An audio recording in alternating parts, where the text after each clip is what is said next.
بسم اللہ الرحمن الرحیم۔ السلام علیکم ناظرین، آر نالج آفیشیل میں خوش آمدید۔ آپ کا میزبان رؤوف احمدی ایک نئے پروگرام کے ساتھ حاضر ہے، جس میں ہم بات کرنے جا رہے ہیں ورمی کمپوسٹ کے، یعنی ورمی کمپوسٹ کے بنانے کا طریقہ۔ اس سے پہلے کہ ہم طریقے کی جانب بڑھیں، حصول برکت کے لیے ایک مرتبہ درود شریف پڑھیں۔ صلی اللہ تعالی علی محمد صلی اللہ علیہ وآلہ وسلم۔ جی ہاں ناظرین، ورمی کمپوسٹ آپ گھر میں تیار کر سکتے ہیں۔ اس کا بآسانی طریقہ، اگر آپ اس کو کسی کنٹینر میں، یعنی کسی باسکٹ، ٹوکری، گملے میں تیار کرنا چاہتے ہیں تو بھی کر سکتے ہیں، اور اگر آپ تھوڑا سا زیادہ مقدار میں کرنا چاہتے ہیں تو آپ زمین میں گڈھا کھود کے یا اوپر زمین کے اوپر ایک ایسا کوئی باسکٹ نما اینٹوں کی مدد سے بنا کے ایسے خالی جوڑ لیں۔ اس کے لیے آپ کو سیمنٹ یا کوئی اور کسی چیز کی ضرورت نہیں ہے لگانے کی، کیونکہ یہ عارضی رہتا ہے۔ اس کے بعد نیچے آپ اس کے اخبار بچھائیں، اور اس کے بعد اس کے اوپر آپ خشک پتے، سبز پتے یہ ڈالیں، اور 2 انچ کی تہ لگائیں سبز پتوں کی یا خشک پتوں کی، اور اس کے بعد اس کے اوپر 2 انچ کی آپ اپنے مٹی کی لیئر لگائیں۔ مٹی کی لیئر لگانے کے بعد آپ اوپر سے پانی کا اچھی طرح سے چھڑکاؤ کریں۔ اچھی طرح سے چھڑکاؤ کرنے کے بعد آپ دوبارہ پھر اپنا کچن ویسٹ کی، یعنی جیسے آپ فروٹ کھاتے ہیں، کیلا، سیب، آم، جو بھی آپ کھجور یعنی فروٹ کھاتے ہیں، استعمال کرتے ہیں، کنو، مالٹا، موسمی، اور گھر کی سبزیوں کے چھلکے، پیاز کے، آلو کے، لوکی کے، یعنی جو بھی آپ کا کچن کا ویسٹ ہے آپ اس کے اندر ڈال دیں۔ اس کی بھی آپ ایک لیئر لگا لیں، پھر اوپر سے پتوں کی لیئر لگا لیں، پھر اوپر سے 2 انچ کی مٹی کی لیئر لگا لیں۔ مٹی کی لیئر لگانے کے بعد پھر اس کو اچھی طرح سے اس کے اوپر پانی کا چھڑکاؤ کریں۔ اسی طرح آپ تہہ بتہ لگاتے جائیں، جتنا گہرا آپ کا کنٹینر ہے آپ اس کو بھر لیں۔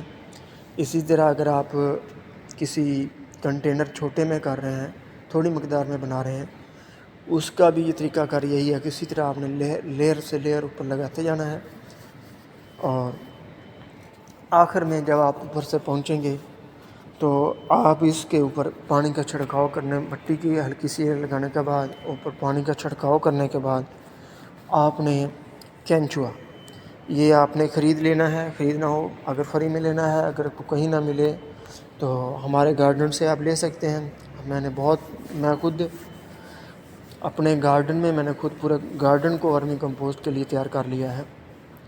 میں 1 کلو کے قریب تقریباً ورم سے، یہ جو کینچوا ہے، اسے انگلش میں ارتھ ورم، اردو میں کینچوا، اور ہمارے بعض پنجابی میں لوگ اس کو ساپے بولتے ہیں، کچھ گڈوئے بولتے ہیں، مختلف یعنی علاقوں کی زبانوں میں مختلف اس کے نام ہیں، یہ بولا جاتا ہے۔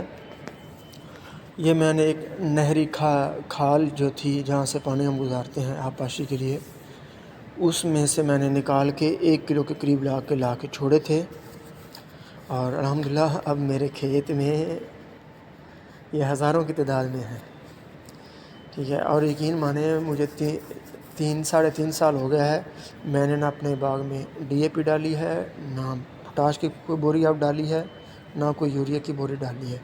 ڈالا ہے تو یہ ورم ہے، یہ زمین کے اندر میں نے چھوڑ دیا ہے، وہ اس کا خود ہی اصلاح کرتا ہے۔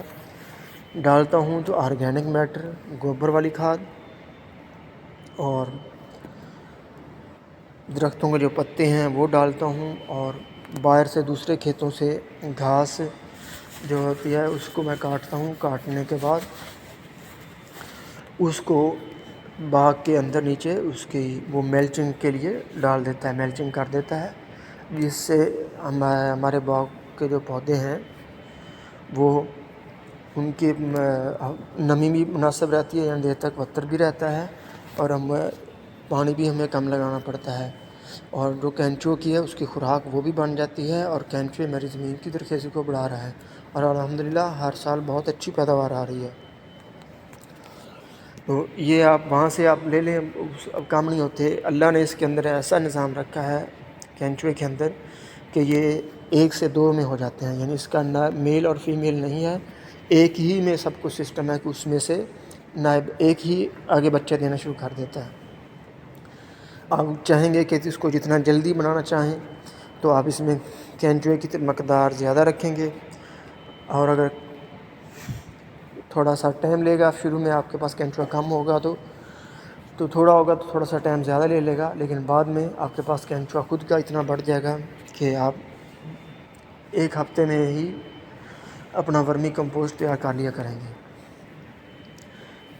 اور اسی طرح جو چھوٹے کنٹینر میں ہیں وہ بھی اسی طرح ڈال سکتے ہیں. اوپر سے ایک کینچوا ڈالنے کے بعد اوپر سے پھر آپ نے اخبار کا لیئر لگا دینا ہے اور اوپر سے چھڑکاؤ کر دینا ہے. یاد رکھیں کبھی بھی کینچوا کو خشک نہیں ہونے دینا ہے. کینچوا کی جو سکن ہے یہ تھوڑی سی گیلی رہتی ہے، تو اس میں اس کے یہ سانس لیتا ہے، یعنی اس میں جو آکسیجن کے جو لیتا ہے زمین میں، تو یہ اپنی سکن کو، گیلی سکن کی نمی سے یہ لیتا ہے. اگر مکمل آپ کے یہ جو لیئر ہے اگر خشک ہو جائے گی، اس میں وتر برقرار نہیں رہے گا، تو یہ آپ کے کینچوا سارا مر جائے گا، پھر آپ کا سب کچھ ضائع ہو جائے گا. بہتر ہے کہ آپ اس کو روزانہ چیک کریں، اس میں کبھی بھی وتر خشک نہیں ہونے دینا ہے. اس کے ساتھ ہمارا پروگرام اختتام کو پہنچا. اپنی دعاؤں میں یاد رکھیے گا. پاکستان زندہ باد. السلام علیکم.